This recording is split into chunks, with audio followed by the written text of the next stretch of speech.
प्रेम ही वो मिठास है जिससे हमारा संपूर्ण धन्य हो जाता है। अब प्रेम वो जो निष्काम हो, और जो निष्काम नहीं होता वो प्रेम होता ही नहीं। वो बनज व्यापार है, वो लेने देने के संबंध है, वो हमारी अभिव्यक्ति की कुशलता है।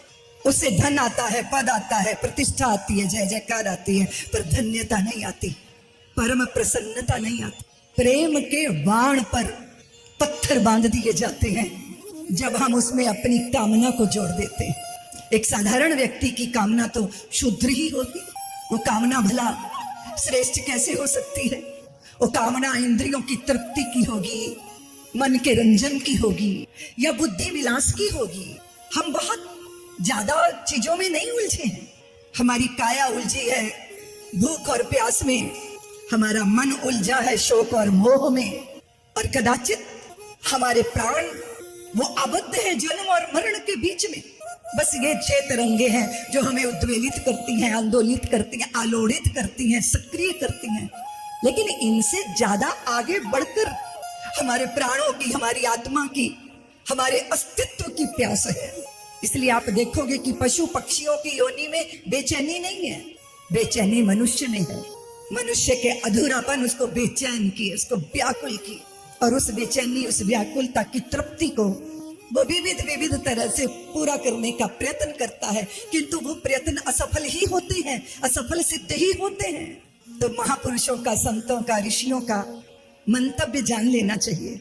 ध्रुव ने सगलानी, बाबा तुलसीदास जी कहते हैं, ध्रुव सगलानी जपयो हरि नाम, पायो अचल अनुपम ठाऊं। लेकिन क्या उस अचल पद को पाके ध्रुव धन्य हुए?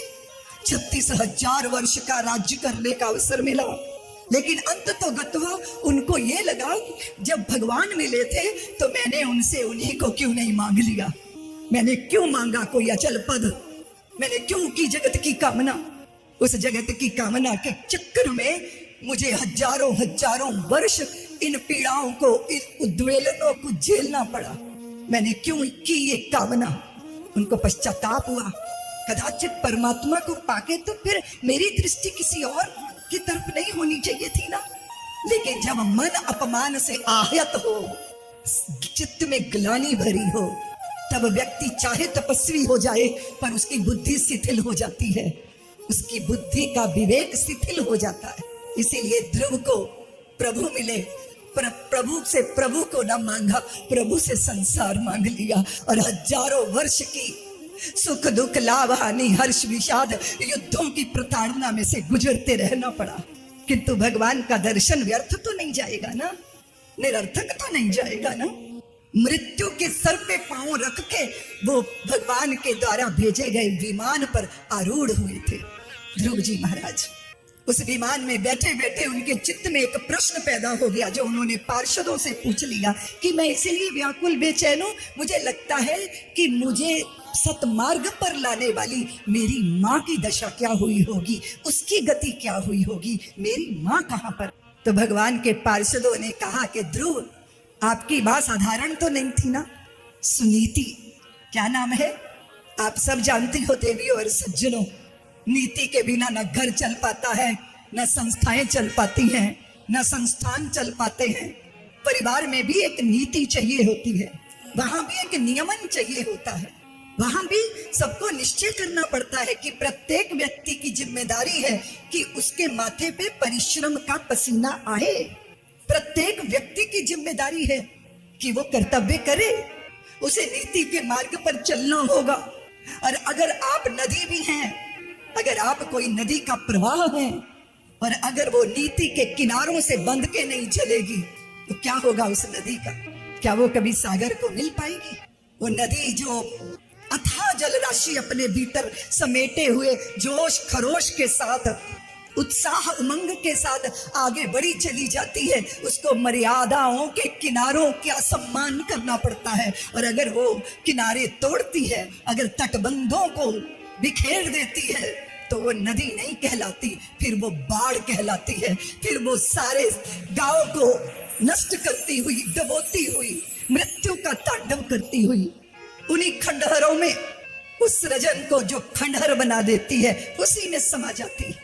उसे सागर कभी नहीं मिलता, सागर तो उसी नदी को मिलता है जो मर्यादा के किनारों को, जो नीति के, जो व्यवस्था और जो आदर्शों की लक्ष्मण रेखाओं का सम्मान करे। परिवार में भी नीति चाहिए, चाहिए ना। अगर आपको लगता है मुझे मेरी संतान को पढ़ा भर देना है पर उसे नैतिकता नहीं बतानी, तो आप क्या समझते हो आपकी संतान का कल्याण हो जाएगा? जिस शिक्षा को पाके आपको लगता है कि हमारी संतान की रोजी रोटी पक्की हो गई, इसमें तो कोई संदेह नहीं कि आपके बच्चे शिक्षित होंगे तो कम से कम अपनी रोजी रोटी की व्यवस्था कर लेंगे। लेकिन इसका अर्थ ये तो नहीं कि खाली रोटी कमाना ही मनुष्य के जीवन का उद्देश्य है। रोटी की व्यवस्था तो कौवे चील कर लेते हैं, चिड़िया भी चोगे चुगी लेती हैं और सुबह से ही चुगने के लिए चली जाती हैं। वो भी अपनी संतानों की देखरेख अच्छे से कर लेती हैं। सनातनियों, अगर हमारी संतानों के हृदय में ध्रुव प्रहलाद जैसी भक्ति को हम जन्म ना दे सके तो उन संतानों को जन्म देना व्यर्थ है जो सिर्फ रोटी के लिए जीते हैं, जिनको सिर्फ रोजी ही सर्वोपरि जीवन का पुरुषार्थ लगती है। अगर हम उनको सनातन की शरण में ना ला सके, अगर हम उनको श्राम श्राम और श्री कृष्ण की पावन चारों चरित्रों का रस पान ना करा सके, फिर तो व्यर्थ है संतानों के माँ पिता बनना। और जो आपकी शिक्षा है वो तो ऐसी है कि बच्चे पढ़ लिख के अपने माँ बाप को ही मूर्ख और बेवकूफ समझने लग जाते। उन्हें पता ही नहीं है कि बड़ों का आदर किया जाता है, उनकी बुद्धि का आकलन नहीं किया जाता। ये तो तब होता ना जब उन्होंने अपने धर्म ग्रंथों का अनुशीलन किया होता। धर्म ग्रंथों को पोथियों को कपड़ों में बांध के अपनी अलमारियों पर छत्तियों में सजा के रखने वाले सनातनियों, वो धूल खाने के लिए नहीं है, वो तो ऐसी औषधि है कि हमारा जीवन धूल धूसरित ना होकर मरुस्थल का मरुद्यान हो जाता, जीवन धन्य हो जाता, कृतार्थ हो जाता। अगर आपको सत्संग में कथा में रुचि होगी तभी तो आपकी संतान को रुचि बनेगी। आप परमार्थी होंगे तभी तो वो परमार्थी बनेंगे।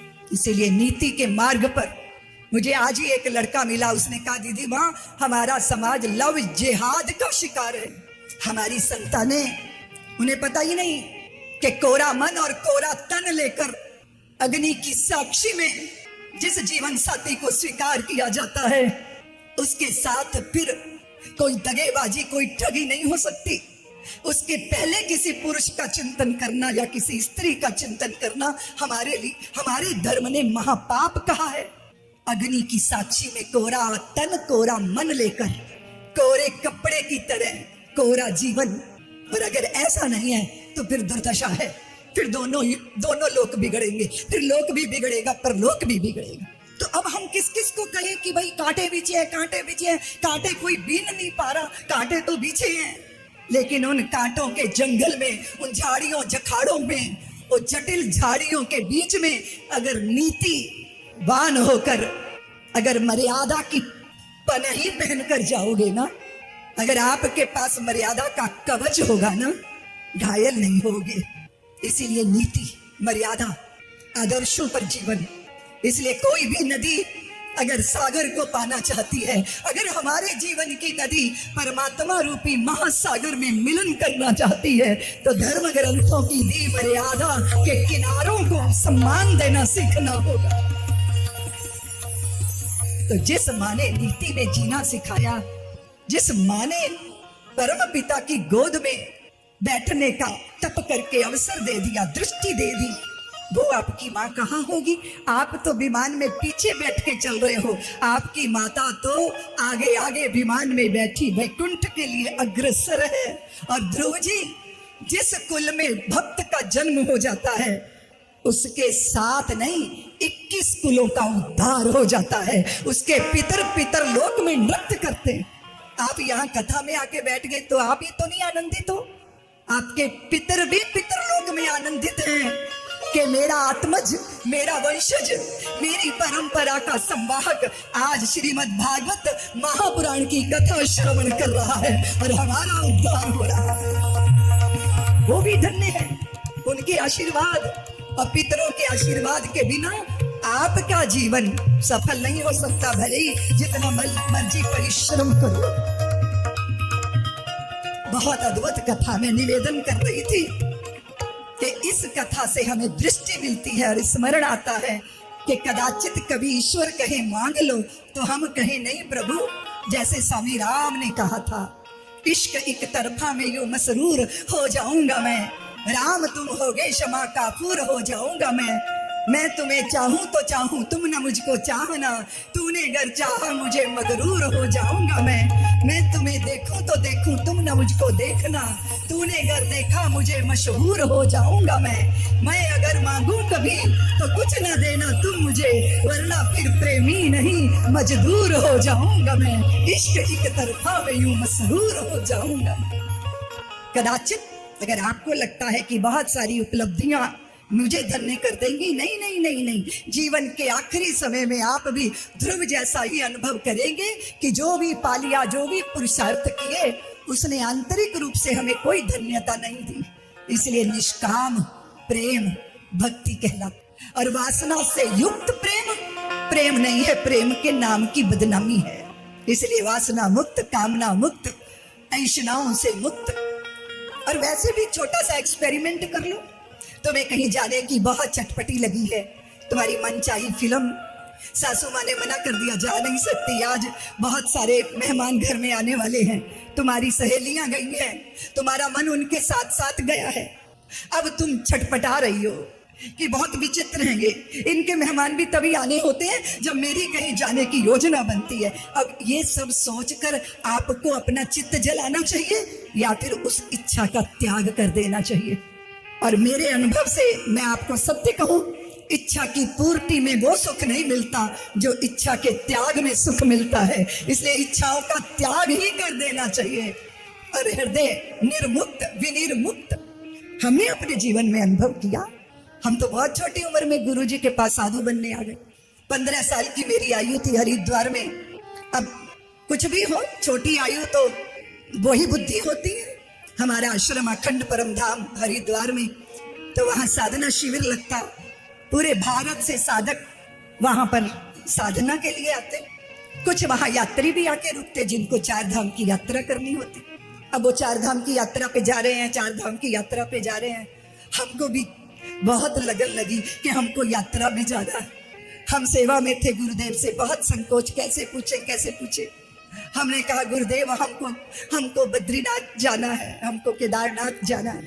तो गुरुदेव बोले कि पहले ये बताओ वहां क्या करने जाना है। अब हम ये तो नहीं कह सकते थे कि वहां परमात्मा को पाने जाना है, क्योंकि हम मेरे युग पुरुष भगवान सदगुरुदेव वेदांत के मर्मज्ञ संत कण कण में ब्रह्म का दर्शन करवाने वाले। अब हम चक्कर में पड़ गए कि हम क्या बोले, तो कुछ नहीं सूझा। तो ये सूझा कि गुरुदेव हमने सुना है कि वहां पे बहुत हरी हरी पहाड़ियां हैं। तो गुरुदेव ने आश्रम में कहा कि देखो वो दूर हरी भरी पहाड़ियां यहाँ से दिख रही हैं। फिर हमें कुछ नहीं सूझा, तो हमने कहा गुरुदेव वहां पर ना बहुत सारी बर्फ होती है, बहुत हिमपात होता है। तो गुरुदेव कहते हैं अच्छा तो तुम्हें बर्फ की ठंडक चाहिए। उस समय मैं ब्रह्मचारिणी भेष में थी, तो मेरा नाम था ज्ञान ज्योति। तो गुरुदेव बोले शिष्यों की जाओ 5-7 बर्फ की सिल्लियां खरीद के लाओ और ज्ञान ज्योति के आसपास रख दो, क्योंकि इसने बर्फ को अनुभव करना है। अब हमें बहुत बुरा लग रहा है, गुरुदेव हमारी बात नहीं मान रहे। तो हमने कहा गुरुदेव आप ऐसा सोच रहे हैं कि वहां जाएंगे तो धन लगेगा, तो किराया भी लगेगा। तो गुरुदेव बोले तुम ये सोच रही हो कि हम तुम्हें किराया नहीं देना चाहते, और यूं कह के अपनी जेब में से कुछ रुपए निकाल के मेरे ऊपर फेंक दिए।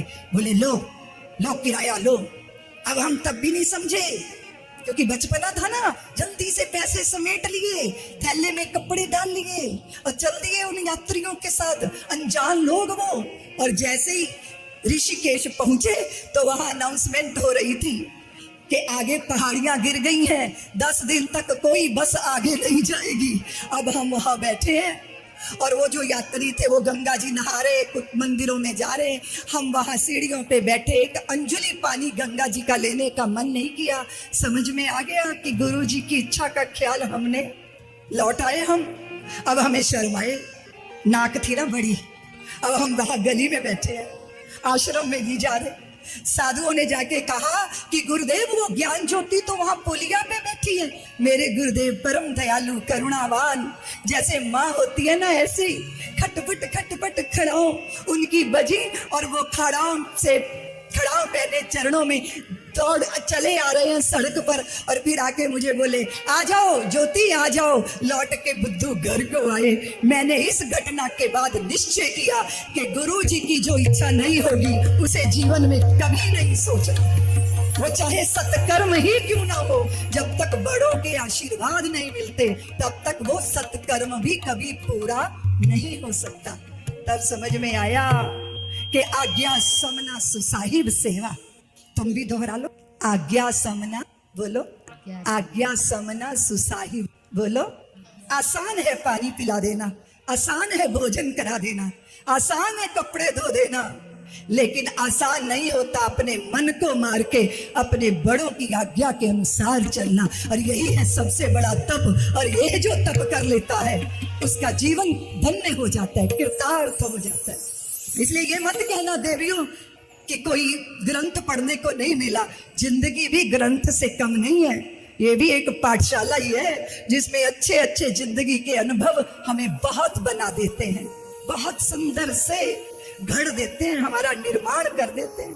कोई भी किसी भी तरह की इच्छा, पहले पितरों का आशीर्वाद, माँ पिता का आशीर्वाद, गुरुजनों का आशीर्वाद, अग्रजों का आशीर्वाद और विनम्रता से सबको प्रणाम करना।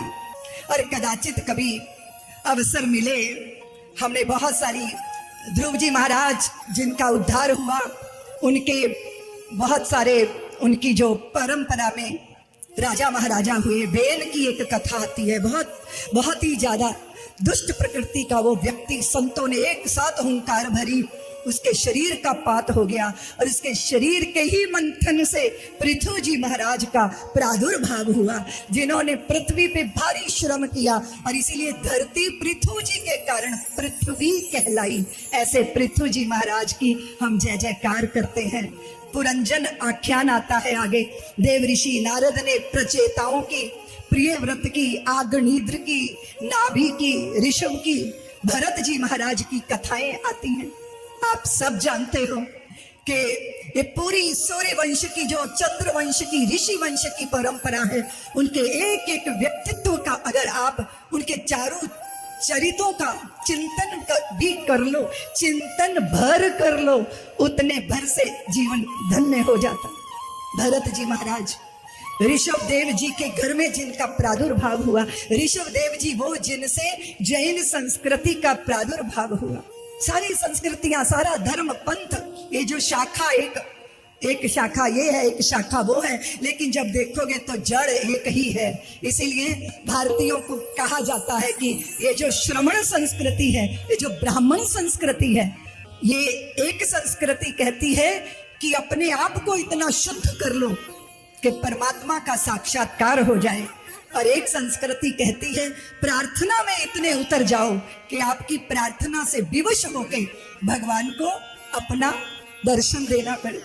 एक प्रार्थना की संस्कृति है और एक प्रयत्न की संस्कृति है। लेकिन आप जितना मर्जी प्रयत्न कर लो, प्रयत्न से आप घड़ा सीधा कर लो, गंदा घड़ा साफ कर लो, साकी की सुराही में शराब लबालब है, पैमाना तेरा नशे मन उल्टा पड़ा है, तो उल्टा घड़ा सीधा कर लो, गंदा घड़ा साफ कर लो। ये प्रयत्न से होगा। लेकिन जब तक आप प्रार्थना ना करेंगे, जब तक कृपा ना होगी, तब तक ये खाली घड़ा भर नहीं सकता। इसलिए प्रारंभ प्रयत्न से करो और पूर्णता तो प्रार्थना से ही होगी। इसीलिए प्रयत्न और समर्पण ये दोनों साथ साथ होने चाहिए।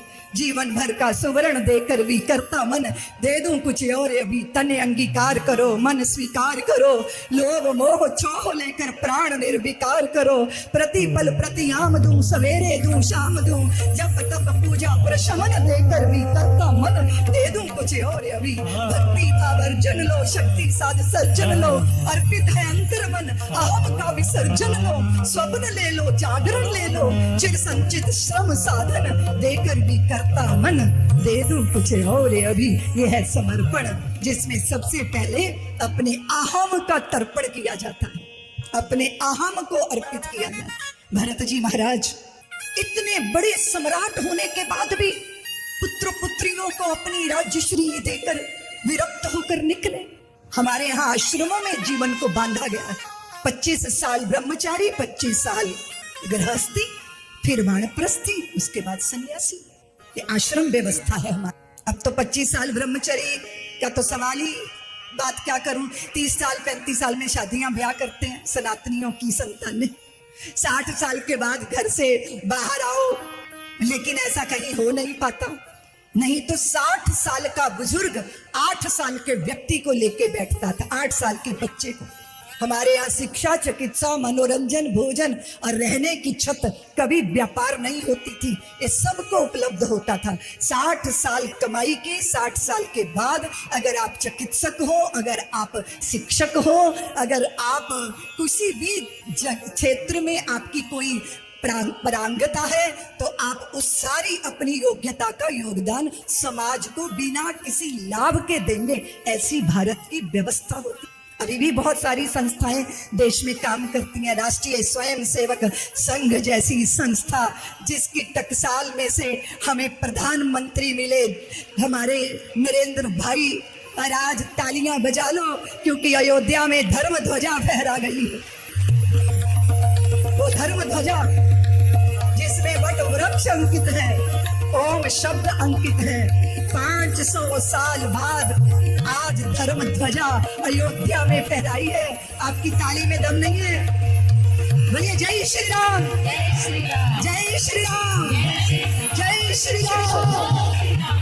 1000 साल बाद, 1000 साल बाद हमने ऐसा दृश्य देखा है कि देश का नेतृत्व करने वाले, देश के प्रधानमंत्री इस देश की बहुसंख्यक जनता की भावना को समझते ही नहीं है, उसका पोषण कर रहे हैं और स्वयं अयोध्या में जाके धर्म ध्वजा फहरा रहे हैं। इससे बड़ा सौभाग्य हो सकता है क्या? आंखें तरस गई थी ये दृश्य देखने के लिए।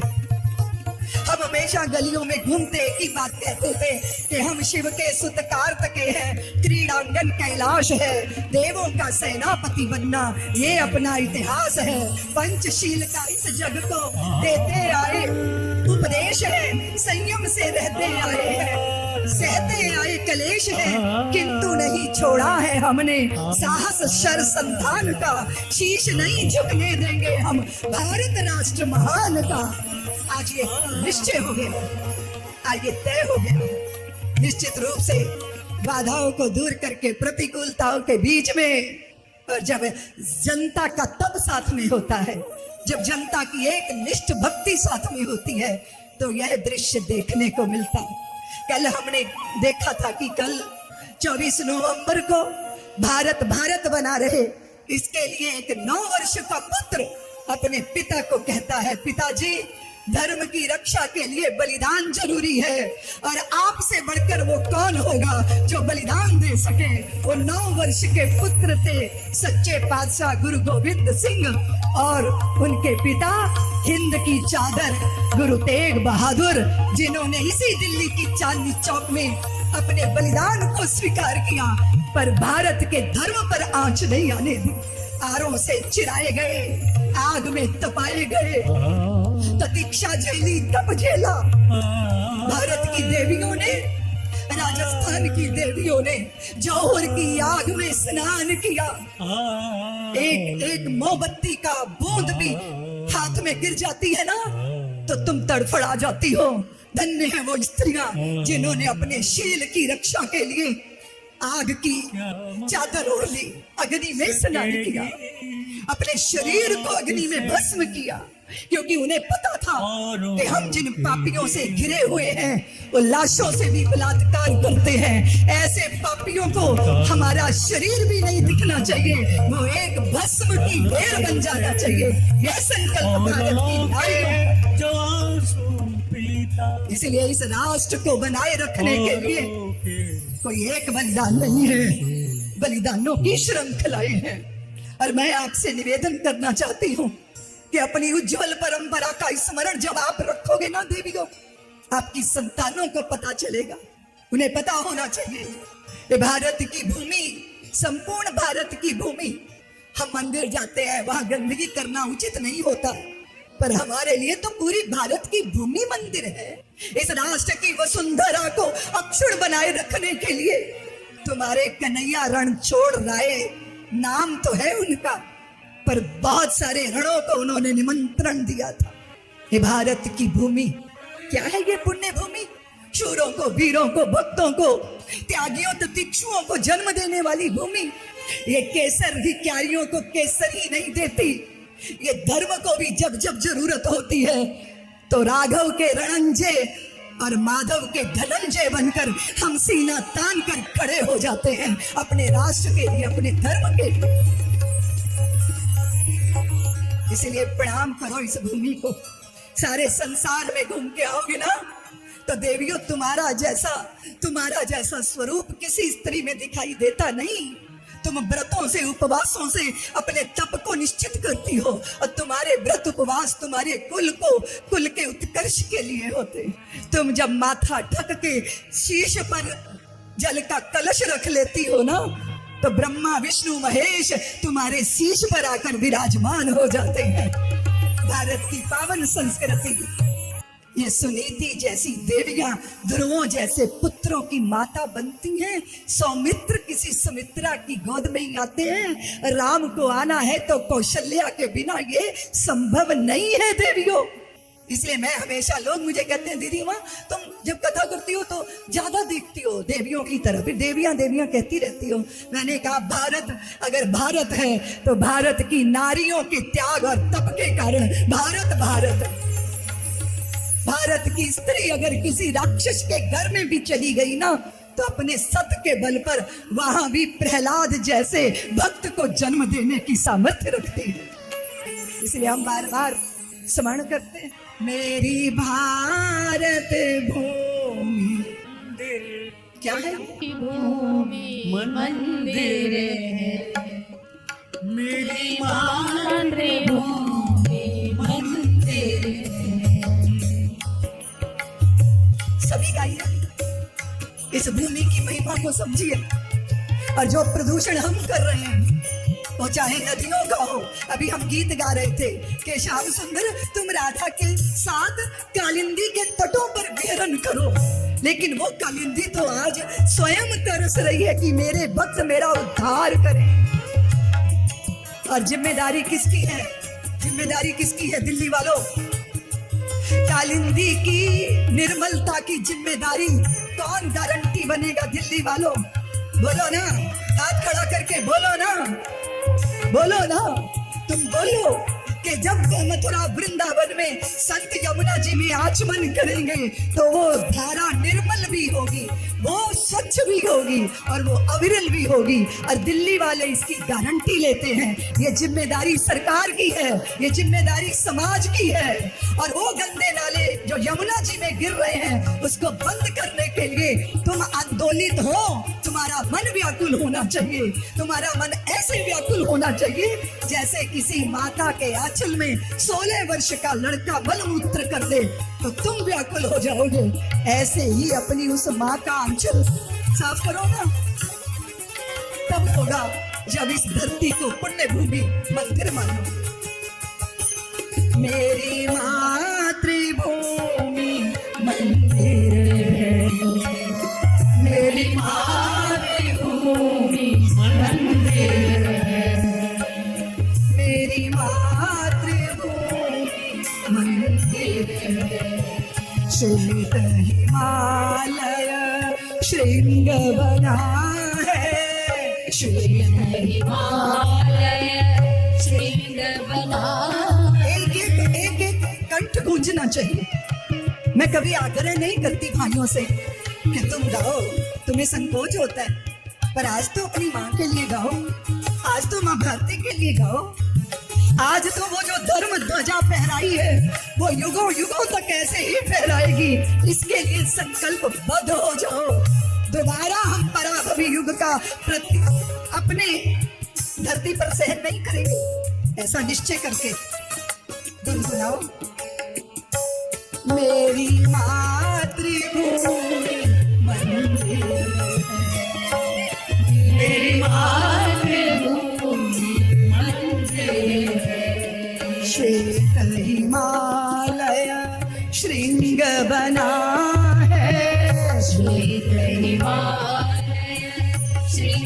बनाए शिव का तांडव बल अपना शिव का तांडव बल अपना है भगवा ध्वज यश गौरव वाला भगवान यश गौरव वाला भगवा ध्वज यश गौरव वाला भगवान यश गौरव वाला लहराता पर है लहराता पर है मेरी मातृभूमि मंदिर है मेरी मातृभूमि मंदिर है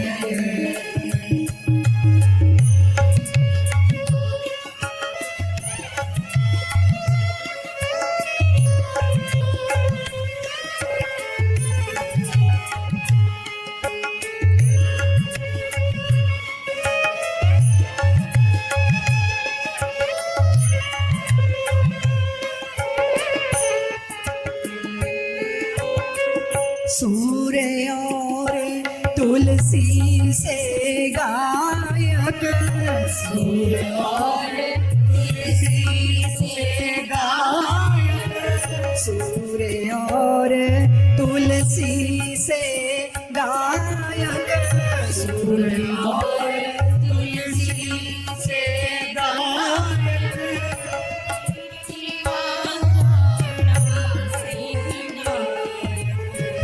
वीर शिवा राणा सेनायक वीर शिवा राणा सेनायक जिनका यश चिर स्थिर है जिनकी वाणी काल जयी है जिनकी वाणी काल जयी है जिनका यश स्थिर है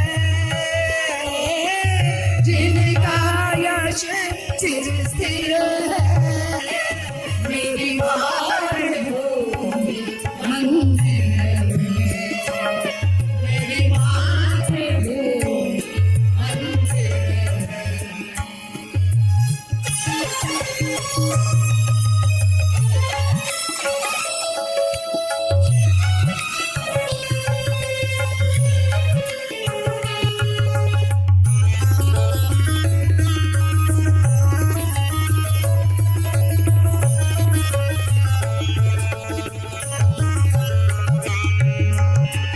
स्वाभिमान की बलि वेदी पर स्वाभिमान की बलि वेदी पर सतियां लाख हुई न्योछावर सतियां लाख हुई न्योछावर स्वाभिमान की बलि वेदी पर स्वाभिमान की बलि वेदी पर सतियां लाख हुई न्योछावर सतिया लाख हुई न्योछावर संतों ऋषियों मुनियों वाली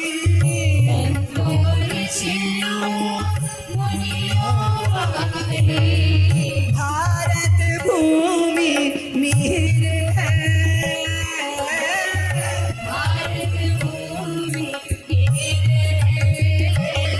मेरी मातृभूमि मंदिर है मेरी मातृभूमि मंदिर है हमको जो ललकार रहा है हमको जो आपको निश्चय किया है ना आपने कि अब कोई सपना ना देखे, ये भूमि बांट ली जाएगी, जो देश बांटना मांगेगी वो जीव काट ली जाएगी। जो भारत को घर समझेंगे, जो भारत को घर समझेंगे, उनसे कुछ कह नहीं होगा, लेकिन पल भर कोई देशद्रोही सहन नहीं होगा। हम सीमा पार कराए हैं सहते सहते सब सहने की, इसलिए जरूरत लगती है चिल्ला चिल्ला कर कहने की। हम सीमा पार कराए हैं सहते सहते सब सहने की, इसलिए हमको जो ललकार रहा है, हमको जो अपना काल पुकार रहा, अपना काल पुकार रहा, विश्व जानेगा भारत का, विश्व जानता है भारत का, अपराजय रुधिर है, अपराजय रुधिर है, मेरी मातृभूमि मंदिर है, मेरी मातृभूमि मंदिर है। श्वेत हिमालय श्रृंग बना है, श्वेत हिमालय श्वेत बना है, शिव का तांडव बल अपना, शिव का तांडव बल अपना, भगवान जय गौरव बाला, भज जस गौरव बाला, लहराता पर है, लहराता पल भर है, मेरी माँ